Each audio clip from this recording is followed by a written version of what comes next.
মানে আপনি যদি মনে করেন টাকা পয়সা না থাকা মানে হচ্ছে আমি অনেক বড় আল্লাহওয়ালা, ফকির মানে আল্লাহওয়ালা, মিসকিন মানে হচ্ছে আল্লাহওয়ালা। নো, কাদাল ফাকরু ইয়াকুনা কুফরান, দারিদ্র মানুষকে কাফের বানিয়ে দেয়। টাকা কম থাকলে মানুষের মধ্যে কি ঢুকে? কুফুরি ঢুকে। বাংলাদেশের প্রেক্ষাপটে আপনি দেখবেন সবচেয়ে বেশি নামাজি কি রিক্সাওয়ালার আর কাজের বুয়ারা, আর যারা ইয়েতে থাকে ওই যে বসতেই থাকে তারা সবচেয়ে বড় আল্লাহওয়ালা।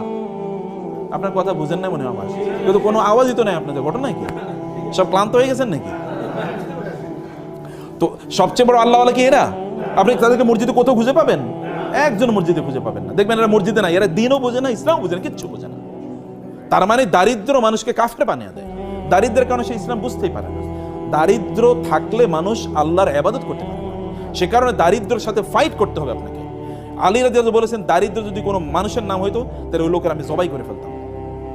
দারিদ্র যদি কোনো মানুষের নাম, তো পভার্টি যদি কোনো মানুষের নাম, তাহলে আমি ওর হত্যা করে ফেলতাম, যে ওর বাঁচে থাকা উচিত না, কারণ ও